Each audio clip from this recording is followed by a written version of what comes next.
This episode was co-produced with Splint Invest, a regulated Swiss financial institution that helps private investors diversify their portfolio by providing easy access to alternative investments, like art, luxury watches, and rare whiskey. With the Splint Invest app, you can start investing with as little as 50 Swiss francs. And in fact, Swisspreneur listeners can make their first investment for free by downloading the app and entering the promo code DALI24. Click the link in the description to learn more and redeem your investment voucher. A lot of founders, they just want to raise the classic way. Then they think, you get a high valuation and then you get the buzz and then you're a success. But it's not how that works.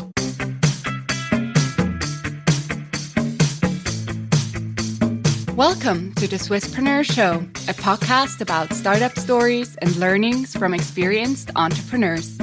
Here's your host, Ansuya.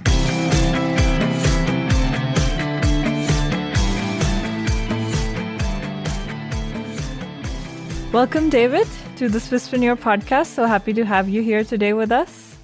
Thank you for having me. It's fun to be on a podcast that I usually just listen to. Yeah, and I'm sure our listeners will be very, very pleased to hear about your story. I had a good time preparing the call with you, so looking forward to this chat. So David is the co-founder and CMO at quitt, a platform for setting up a private employment relationship, as well as for startups with just a few clicks. David, we would like to get in by starting with your history, your personal background. So you studied physics and law at the University of Zurich. But already back then, you had your eye on the startup world. So in 2010, you participated in a venture challenge course at ETH. What excited you about entrepreneurship? I think that was something that I had from really, really early on. Actually, in the beginning, I thought that it's normal that everybody wants to do his own thing. Because it's just more engaging if you also have the ownership. You see that, for example, if houses that architects build, the best ones are always those they use themselves. And I thought that's normal and everybody thinks like that. Over the time, I realized that it's not exactly like that there are some people that are rather have a fixed salary than the risk, but the upside of their own startup. And the more time passed by, I realized, maybe most people are not that entrepreneurial. And now I'm rather down to like 5% of all people that probably are entrepreneurial. So did that change your attitude toward entrepreneurship when that bubble kind of bursted? Not at all. I think it was good in the beginning to think that it's a bit, that it's normal, even though in comparison it's maybe a bit more crazy, but I wouldn't value either of those. Both also have their advantages and disadvantages. Yeah. So, I mean, you completed this challenge together with Daniel Moser, who was CTO at quitt until 2017.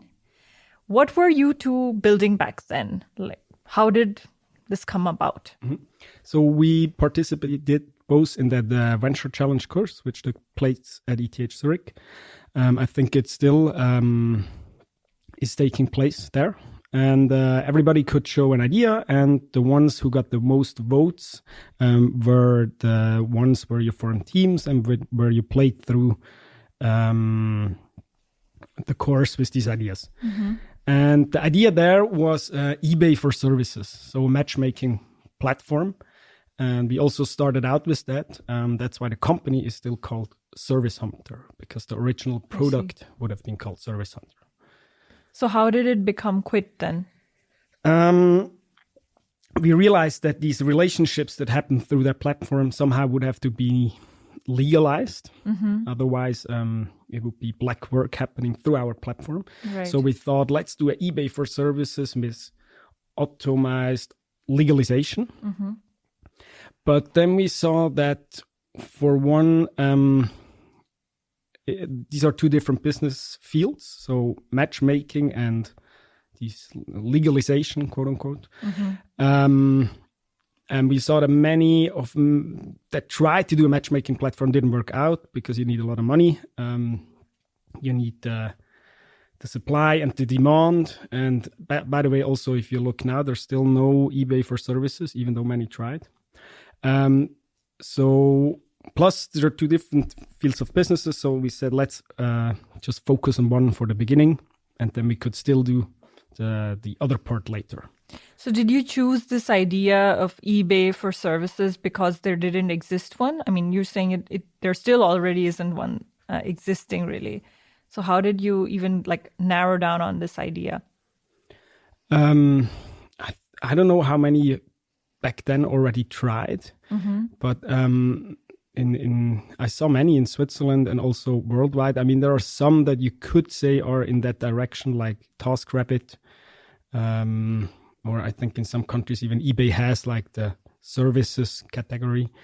But in the end, I think it's just not something that people would use that often. You don't have this many small one-time or ongoing tasks that aren't like a specific task like cleaning or electrician that usually should be a professional. So, I mean, that time, like you were also studying. So what were the challenges that you faced while, thinking, okay, let's develop this idea further? And you're still in school, personally also like from what your parents taught and financially as well, you need money to now start something. So how was it? Now I'd say it wasn't that challenging from that perspective from that time on. So one thing, the financial part, so all my friends were still studying. So I lived in a flat together with 6 friends and we lived on a really low budget. For example, I remember that it was forbidden to buy cheese because it was considered to be too expensive. It was a bit different for my co-founder, Daniel, who already finished his study and who was already working a full-time job. So he was already a bit used to earn some money, and then it's harder to scale back a bit.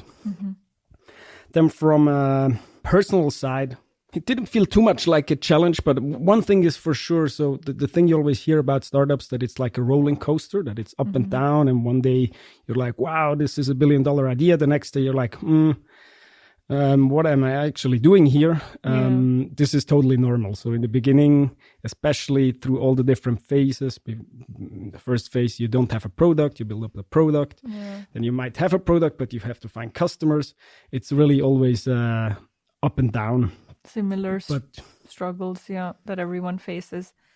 But I mean, you also told me that at that time you also quit your education. And I mean, how did your family feel about that? And also, what was their opinion about you like starting your own business? They had a particular opinion about that.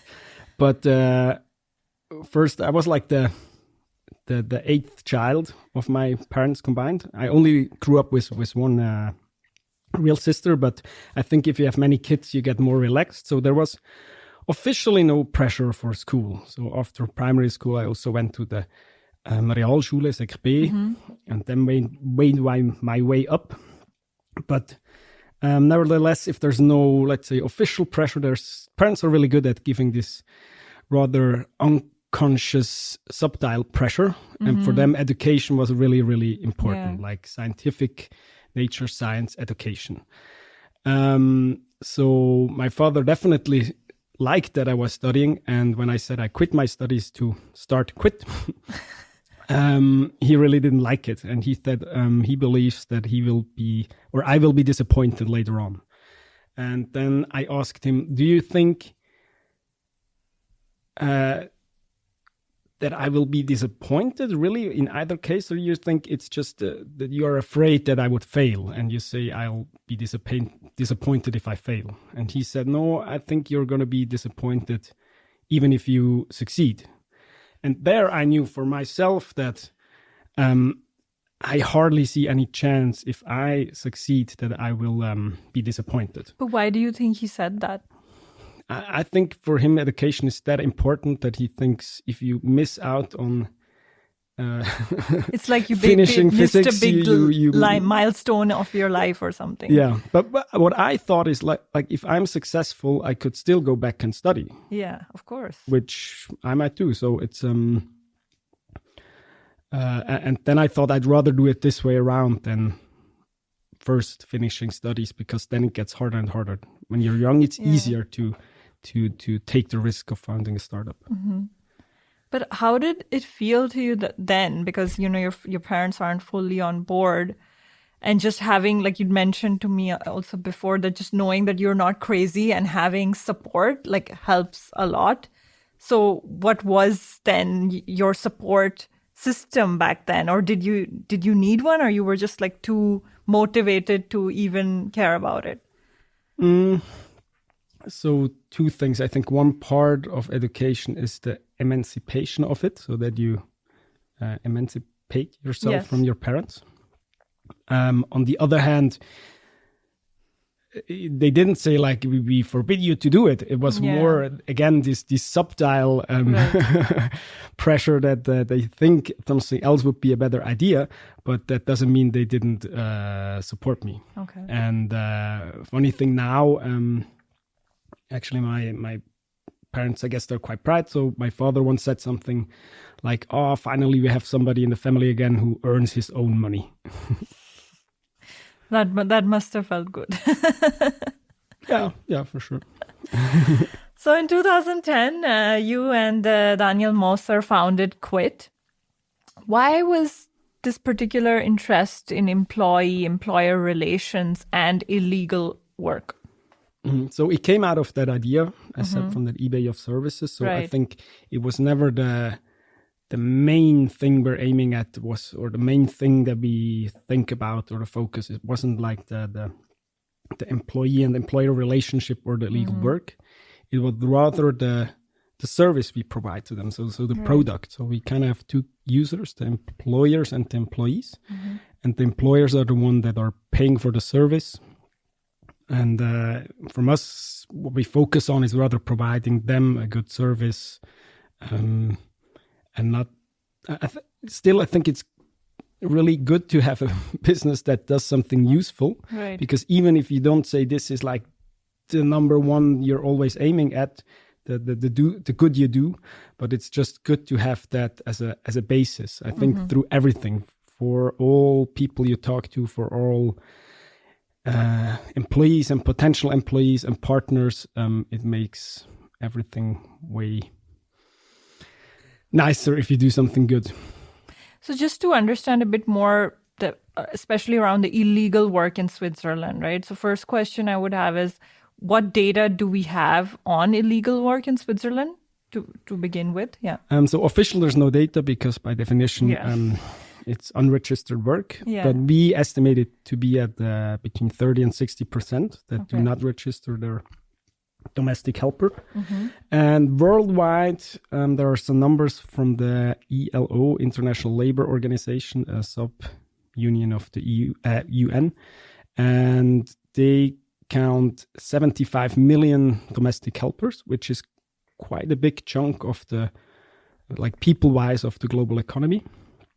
And they expect that 80% of them are undeclared. Yeah. I would even think that it would be even higher than what they're probably saying. Could be. Yeah. And why do you think that Swiss people employ cleaners, etc. in this manner? Is it like a matter of lack of empathy for others? I don't think it's a lack of empathy. I think it's that people don't really think about it. Historically, it used to be a so-called Kavaliersdelict, so something that everybody does and everybody think it's fine, so you don't worry about it anymore. And I also think that people from that generation will hardly change. If you think like that for, let's say, 40 years, you won't change your opinion. But in a younger generation, the opinion really changed. People realize that this double standard of how you are employed and how you employ just doesn't make sense. So imagine if you get the interview for a job as a teacher or a medical doctor, and then they'll tell you, yeah, but in the end, like, yeah, but we'll pay you cash and you won't have insurance and no pension. And by the way, you're not allowed to tell anybody you're working here. Like nobody would accept that job. So all actually employers of domestic helpers have a job. They have all the 3 pillars of the Swiss retirement and social system. So they have Social Security, the first pillar. They have the pension fund, the second pillar. They have a third pillar, the 3A, and often even real estate. So it's just fair to at least have the first pillar for the person who washes your clothes and cleans your toilet. Yeah, for sure. I mean, according to the Quitt website, Quitt charges a commission 600% lower than most cleaning companies. I mean, this is a huge difference, right? How on earth is it possible that cleaning companies are taking that big of a cut? So first, as a disclaimer, I think you cannot one-on-one compare Quitt to cleaning companies. So in cleaning companies, you buy the service, you actually buy the guarantee of the cleaned house in a certain quality level. And with us, you bring your own employee. Also, when this person is sick, we don't bring you another person. But to explain that huge difference, so they take a high margin. They take a cut of 25 to 35%. And that already makes a way higher total sum. Right. And on top of that, they have to charge the value-added tax. And we take a commission not from the total amount, but from the gross wage. So just from the calculation number, we take 5 to 8%. And so even if cleaning companies would take 0 commission instead of 25 to 35, they would still be more expensive than us because they have to add the value-added tax on the total sum. So would you say that it is a benefit for them to go with the cleaning companies because maybe they can give them consistent customers? Or does that already happen as well with Quitt?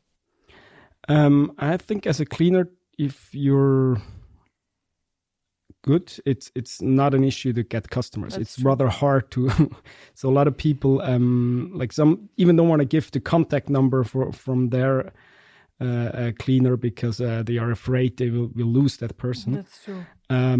So in Switzerland, I think that's not a topic. But for sure, if you are a full-time employment at one company is something different than having multiple different employers. But the characteristics of the models, how these people live and how many employment relationships they have is quite different. So some do it in just for a certain amount of time. Some have a part-time job and have some private employers. So it's not like one way or the other. It's very... Okay. So if you can also highlight some of the other benefits, because we found that employees on average are earning a 50% higher salary by working with Quitt. So if you can elaborate a bit on that as well. So for once, we do not set the salary. We are not the employer, so our customers can define the salary completely their own. And the average salary of over 30 Swiss francs gross per hour shows that the employees are actually willing to pay a fair salary. And yes, the employees benefit in 3 additional areas. So one is what we provide them. So they also have a login where they can download documents, where they can add hours or expenses. We also provide a QR code which you can scan and say, I work 2 hours. Then the employer gets an SMS and can say, approve that. They can earn some money if they refer to us another customer. So small benefits like that. Then for sure, all the benefits we are used to or take for granted from the normal legal employment. So you're insured if you have an accident, if you get pregnant, if you get sick. You get a pension when you retire. And you have some protection of not being just fired on one day. But the third one is probably the most hidden one, and I think it's a very, very strong one. So only 23% of all the employees on our platform are Swiss citizens. And imagine if you work illegal and you go in the morning, you go to work, and then the police stops you. Not that this is going to happen, but just imagine police stops you and asks you where you're going. Then you would have to lie. You would have to invent a story where you're going, what you're doing here, because you're not allowed to say you're going to work because it's unregistered work. And I think this constant state of kind of being illegal is for sure a subtle psychological pressure. Yeah. And if you're registered and if you pay your taxes, then you become a contributing member of the society. And especially since 80% have a migrant background, this counts. I think that's probably one of the strongest positive effects. No, that's really cool that they can have such a platform to help them out with this. So that's really good. Yeah. And how much does quitt cost for employers? So in Switzerland, it's 3 different pricing models. Basic is for short-term relationships. That's 8% of the gross wage. Then there's comfort, which is like the standard for a cleaner that comes every week.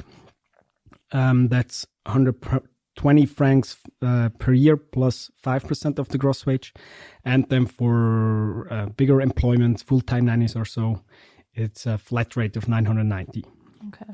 And in Germany, it's 6 euros per employee a month and €1 per declared hour. Okay. And with quitt Business, it's 19 francs per employee per month and 0.3% of the gross wage. So let's talk also then about quitt Business. So you created another sort of for startups entity, quitt Business. So what was the purpose for that? To leverage our technology that we had for private persons, to leverage that for smaller companies. So it's the same service as for private persons, but for smaller companies. Which that's even a bit more. It's kind of a combination between legal advice, insurance broker, trustee, the payrolling module of your bookkeeping software, and partially of your takes over work of your HR person. The big prerequisite for becoming a customer is that you need to be a newly founded company that doesn't have an insurance or pension fund yet, because for our business model to work at such a low price, we need to have standardized and automatic processes. So we need contracts with partners, and we need electronic connections to them to declare everything automatically. And do you also do that in Germany as well? No, not yet. I think it would be a killer in Germany, a killer product, because Germany is, especially for companies, really complex. But for us, by the way, complexity is a two-sided coin. So on one side, it's harder for us to do what we do. Right. On the other hand, it also gives us a stronger USP and protection about for competitors. But no, we might do it in Germany in future, but right now Germany is only B2C, which is already complex enough. And it also took us in Switzerland a while till we opened up for businesses. So, I mean, when and how did you decide to go, into the B2C German market as well? Like 1.5 years ago. I always thought, why does everybody go to Germany? There are so many more countries out there in the world. Maybe Indonesia would be the biggest opportunity. Okay. So why doesn't everybody look at all countries? And why does everybody go to Germany? And actually, we looked at countries in Southeast Asia, which have really different setups, but somehow in each country you could make something work, which is along our vision of fair employment. But yeah, in the end, we ended up going to Germany because geographical, language, culture, proximity are just really, really big factors, especially for the first country. Maybe if you've done a couple and then you want to add one more exotic one to test and prove if it also works in more exotic markets, then you would add one of those. But as the first one, yeah, I now understand why everybody's going to Germany. So do you feel like it's closer to how things are done in Switzerland, or was it like you went there thinking, oh, this would be rather not so difficult, but then you were setting up shop there and you realized, okay, the way that things are done here are actually very, very different? In some cases, they're very, very different. Germany is really more bureaucratic, and some things feel kind of illogical. It's often only when you look abroad, I think in general, or when people from abroad come to Switzerland, when they realize how liberal Switzerland actually is. Yeah. But compared, as at the other countries I looked at, for example, Singapore would have been interesting, but it's a total different system. So there, in this comparison, Germany is way more similar to Switzerland. Okay. This episode was brought to you by Google Cloud, a partner that needs no introduction. What you might not have heard of, though, is that Google offers a Google for Startups cloud program where they give you access to startup experts, technical training, business support, and cover your Google Cloud costs up to $200,000 for 2 years, or even $350,000 if you're an AI startup. Scale your startup faster and smarter with Google Cloud. Head over to goo.gle/Swisspreneur. So Switzerland is known also as a deep tech nation. So as the founder of Quitt, have you ever felt prejudiced against, so to speak? Deep tech nation. So what does deep tech even mean? I mean, you have ETH here. You have all these, biotech, robotics, kind of. But like high tech, deep tech. Yeah. No, so we actually profited from that. So we were an ETH spin-off. So we got cheap offices at Technopark. We went to Venture Challenge, won some money in Venture Kick. We got coaches from Coty, now InnoSwiss. So we were kind of in that system. But when I thought about why doesn't Switzerland have like these unicorns, let's say like Google, Facebook, X, Snap, Insta, Canva, Airbnb, TikTok, I realized that none of those would have gotten any support from all these startup institutions, because they always want deep tech. And I remember often, the thing is, like, support is one thing, that's not the game changer, I'd say, but this thinking also kind of trickles down to investors, and they often also have the same strategy. If you're a tech guy, it makes sense that you only invest in tech because you know that field. But I think a lot of investors kind of blindly just want tech, and back then it was all about patents. Like, oh, you don't have patents, no chance. And I mean, all these companies I just mentioned, now, they're tech companies, but back then they were kind of laughed at as low-tech companies. Like Google is just a search engine. I mean, there are many, everybody can do that. Facebook, it's like the 100th social media platform. Like there's no tech in there. Yeah, I mean, Amazon was just selling books and... Yeah, it's an online bookshop. Like there's nothing technical, exactly. And so there were no prejudices, is what you're saying? Or was there difficulties? No, I see it just in other startups. And I think that this decision could make sense, that you only focus on high tech, because it sometimes makes sense, especially as a state, to focus on certain areas. And it is a bit of filter if you only look at ETH spin-off instead of every company that's founded in a whole country. But I think that often this strategic focus is not taken consciously. Okay. It's rather something, you just do as an investor and think. And the thing is, there's no guarantee that something that is medtech is as risky as a social media platform. For sure. You can do trials on animals, and 8 years later, something pops up, and you hardly can use anything that you've done for the last 8 years. Yeah, as you mentioned, it's also then about the thinking of the investors. How do they evaluate and look at these different ideas and products or just companies? So there was also a period that I would like to talk about where you faced difficulties and disagreements with your co-founder, and you took some time off to recalibrate and rethink things. This was like basically in the end of 2016 when you quit, and then returned in November 2019. So for over 2 years, like what was that period like for you, and what had happened? Mm-hmm.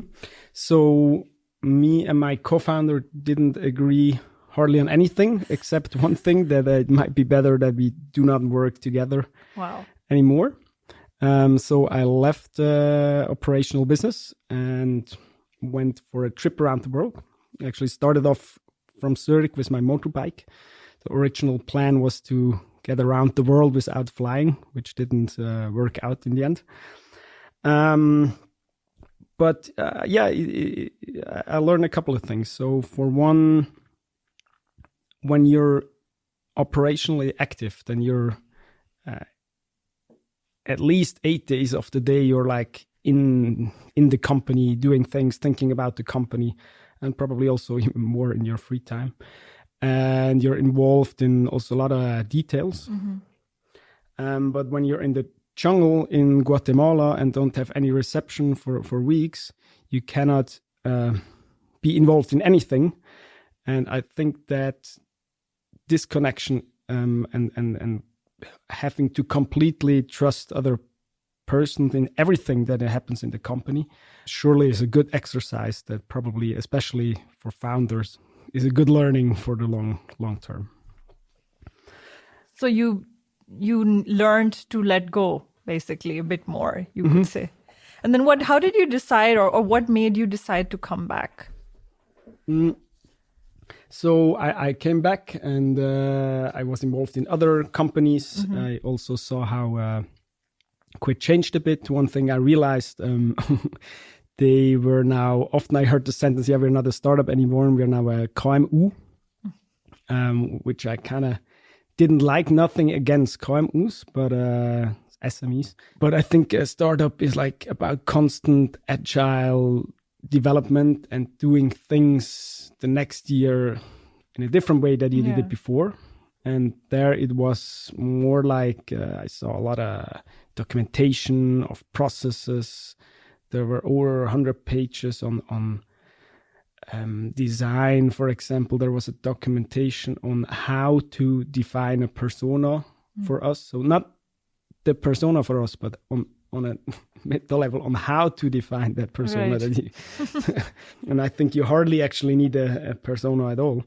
Yeah, if you're completely gone, then also the company might take a different direction than you would have thought. So, so yeah, you don't have that much control. But I came back actually a bit unplanned. So my co-founder already left for over a year, and they were looking for a person to do the marketing and growth, and sent me the job ad. And then I looked at it and was like, And I actually still invested in the company. So I thought that's a big leverage I have there and a lot of motivation. And it was also really fun to get back because it was then already with a bigger company, which is also a different structure. So in the beginning, you really can do everything, but you also have to do everything. And later you can more focus on the things that you really like. Makes sense.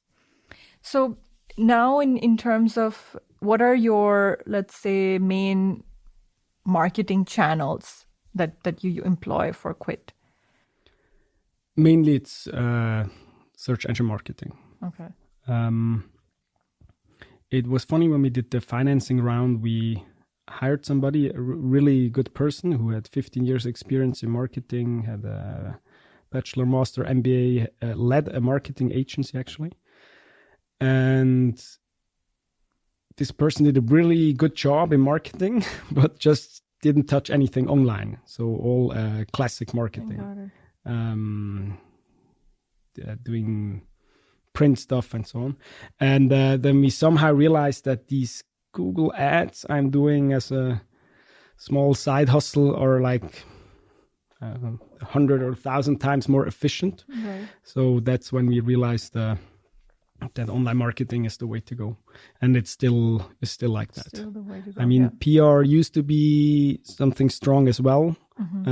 Isn't with all the online media where you the articles constantly change, the impact isn't that big anymore. And I mean, then you can do the classic SaaS stuff, like referrals will happen anyway, but if you have a referral program, you can push those a little bit more. All the optimizations along the complete customer journey. Okay.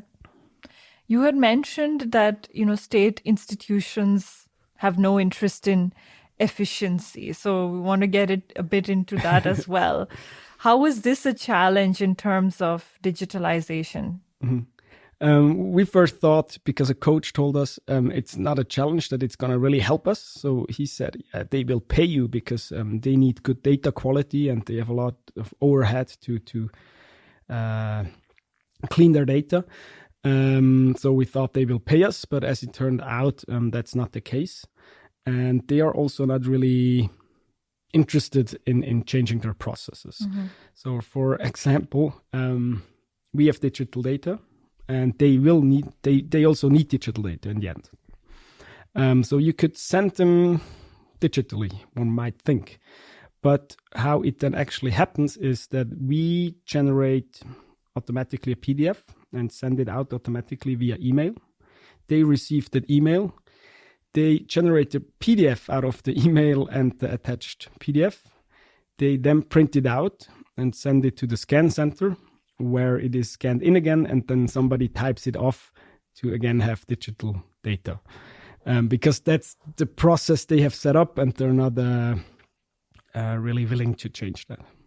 Wow. So that's all I can say about this process. I hope it's not that much the case anymore.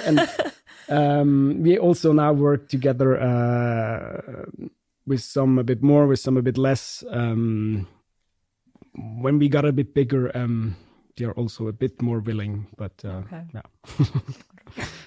So also, I think one of the opponents, at the time that you guys as well started, I mean, the Uber model was being copied around a lot. Companies like Batmate, and you'd mentioned HomeJoy, were coming up too. How did this affect your business?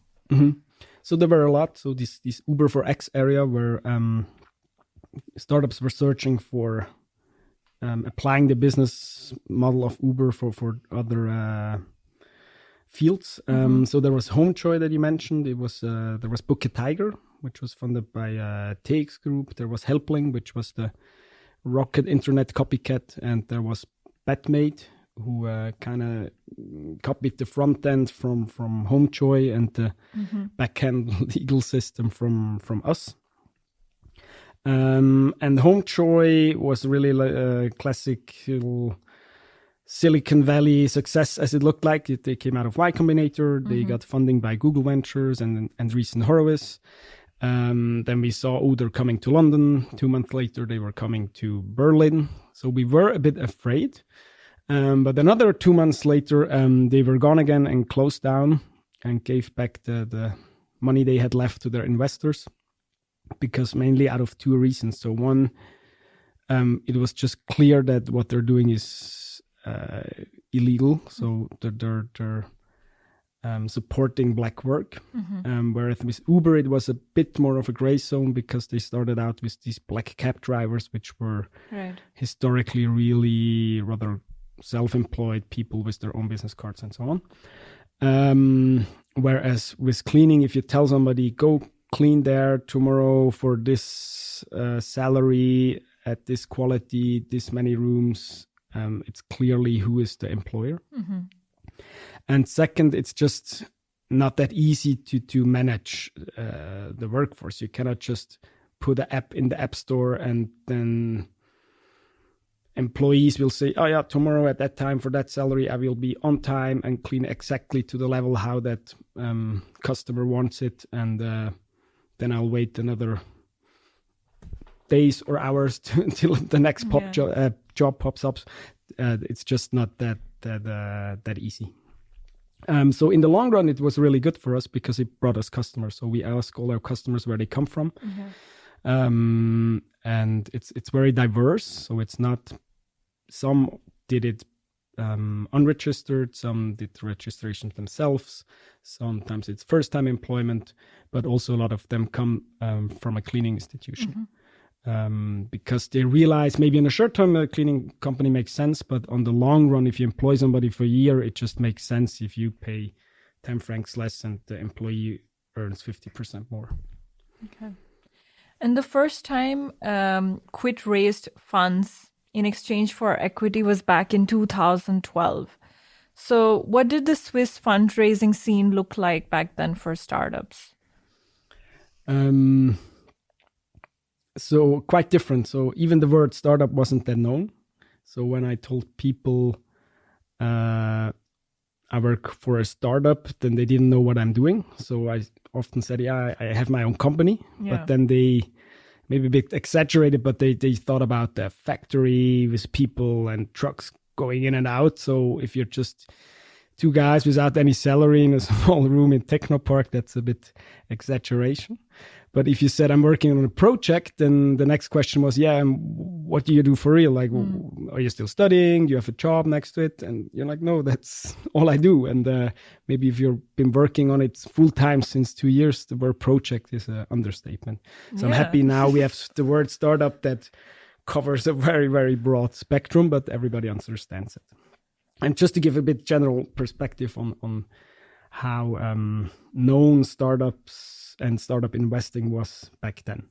But we did a round, and we did it how we learned it there, which was like classical financial modeling in the way that, okay, in the beginning, you need some money to invest and you won't make that much money. So you need some external capital to cover that bridge. And then you reach the break-even point and that's it. And this is how we planned for. And it actually did work out. So we only raised 600,000 back then from Lucius Meisser, who was the founder of Voila, a peer-to-peer online storage, and Thomas Dübendorfer, who then later founded Zigtig, Lucius Meisser and Paul Sevinch, the founder of Doodle, and Mark Sonnmeyer, the CEO of Jobs.ch. So there were already like these first mover business angels. But I remember that one investor said, there are these investors that already in the back of their head planned with a second round. So the really clever ones know that you might need more money. And now that's the complete standard for startups that you plan with pre-seed, seed, A, B, C, and hardly think about that there might be other options as well.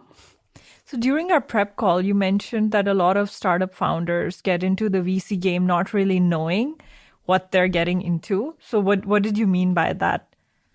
Yeah, good bridge, exactly that, with that there might be other options. So over the time, I've seen a lot of startups fail. Also, a lot of startups that were really hyped a lot and were all the hype. For example, back then, maybe some listeners remember it, and there was Poken. It was like a USB-C stick that you could touch each other, and then you exchange it the contact information.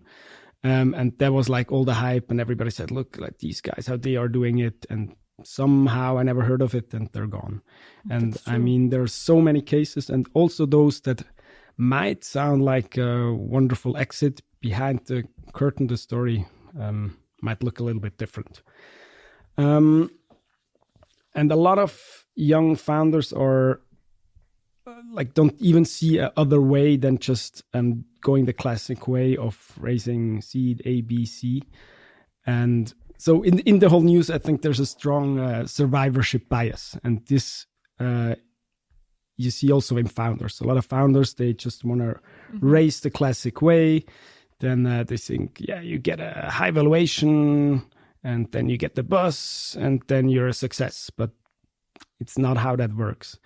And to the more experienced people you talk to, for example, also at Quitt, so our CEO, Christen, she went through an IPO with Windeln.de, and Armand Margarian, our CTO, he was on board with Full Tilt Poker when poker was really going through the roof and moved from Silicon Valley to Dublin with the whole company. Those people are really more cautious about getting into that VC game. Right. They're totally not against it, but they are aware of the metrics that you get into. And those are that you only have one startup and the VC has a portfolio of like 40 startups. If your startup fails, then that's all you have. For the VC, it doesn't care because they have multiple ones. It's okay if even most of them fail, if some are really going through the roof. And that's the thing. They really want growth at basically any cost. And once you get in that game of buying growth with external funding, it's almost impossible to get out. So you need the growth and you need to continue with the growth, and therefore you need to get more and more funding.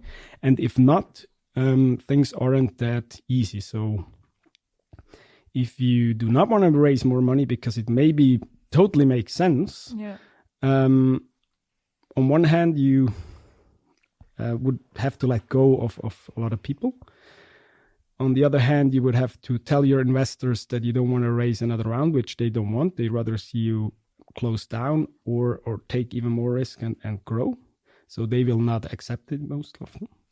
And for you, your valuation will come down because you'll have less growth. So in the end, nobody's happy. And that sets a really not good spirit in the whole company, as you can imagine.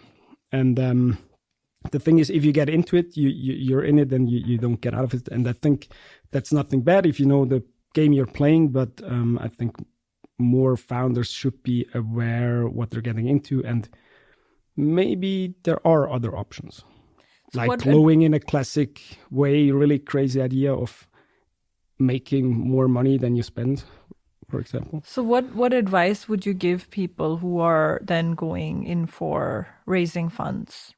The rules of the game, and go into it with either not taking it too seriously and just playing along and being just aware on what they're getting into and the metrics. Or otherwise, look at different options. Okay. So last year you decided to make 100,000 quitt shares publicly tradable on Aktionariat.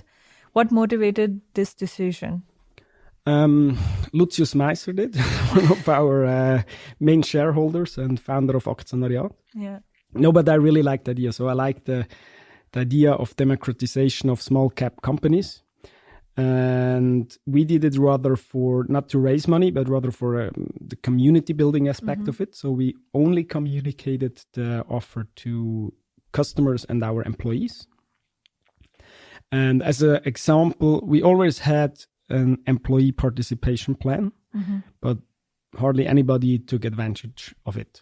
But once we were on Aktionariat, all you had to say is like download the app and click buy, and then you directly see the value of it. You see Swiss francs, how much value this has. And then once we started this, like already at lunchtime, everybody had shares and everybody. So now everybody in the company, including the Lernende, has shares. And it makes it way more tangible, because it's true that a lot of people don't really get stocks and it's very abstract for them. And that's true, because they say like, yeah, you tell me it has that value, but where can I sell it? It's not publicly tradable. They don't know, right? Until you exit or whatever. Yeah. And it's really, you'd have to send an email to the CFO saying, hey, I want to sell. He might send a mail to all existing shareholders who wants to buy. And then you do a contract. And 4 months later, you sold these shares. And like this, you just have an app and can click buy or sell. And you see the the value in Swiss francs. So I think it's an amazing tool. So to date, Quitt has over 20,000 customers with around 40,000 employment contracts and a settled payroll of almost 300 million francs in Switzerland. And as you mentioned, you also expanded to Germany. So what's next for Quitt? We should update these numbers. I think now it's accumulated over 30,000 customers, but that's not active customers. But we'll clear this year probably over 80 million. So what's next? First, Quitt Business. So we started this year, and B2B needs longer sales cycles. Our target group is luckily quite defined, but not that easy to reach, especially because there are a lot of players and established structures in the market on advertising to startups. So there's a lot to do there. Then also Germany, it's looking really good. We just extended the team over these 2 months from 2 to 6 people, but still it's a 10 times bigger market than Switzerland, at least inhabitants-wise. So there's also a lot to do there. But we are looking at the next country, and that's the UK. All right. And what's next for you, David? For me personally, it was funny when I read through the questions and I thought about my trip around the world. I realized that this was around when I turned, at the time when I turned 30. Yeah. And I thought, why not do that again 10 years later when you're turning 40, which isn't yet the case, but a couple of years, and maybe repeat that every 10 years. So it was an inspiration for maybe a new rule that I'll stick to through my life. I mean, going on that, like, what was maybe one thing or a couple of things up to you that was really like eye-opening, that changed your life, that you learned during your travels? A lot of things, but yeah, I'd say, I mean, what is life about? I don't know.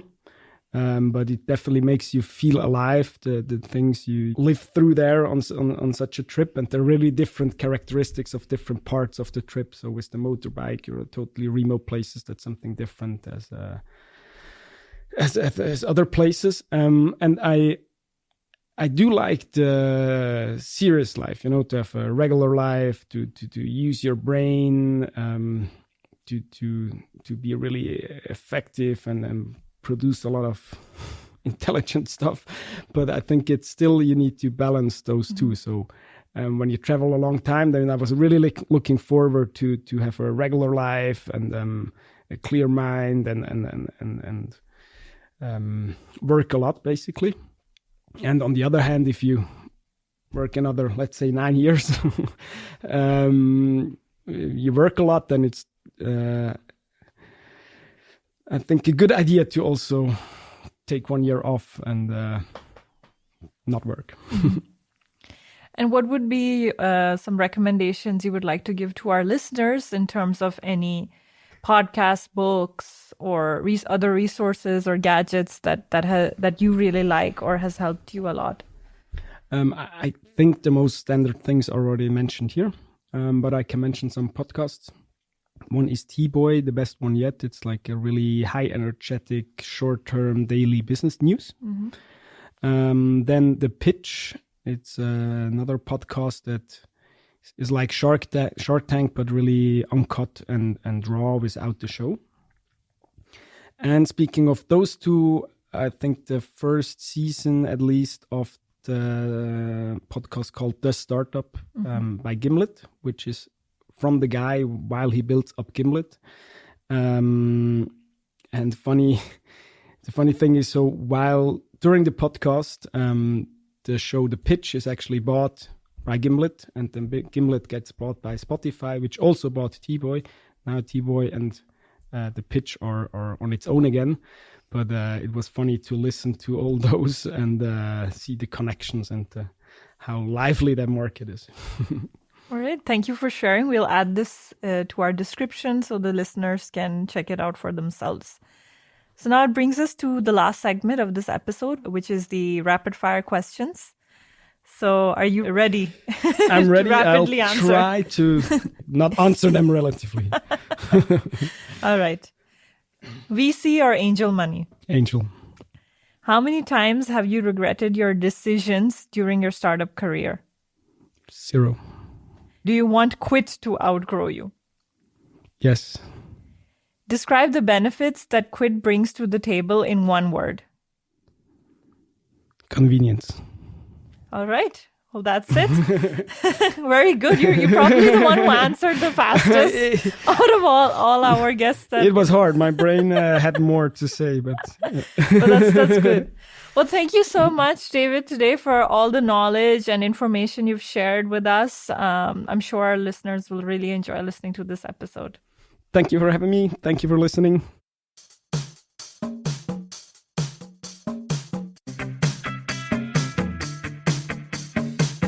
We hope you enjoyed today's episode.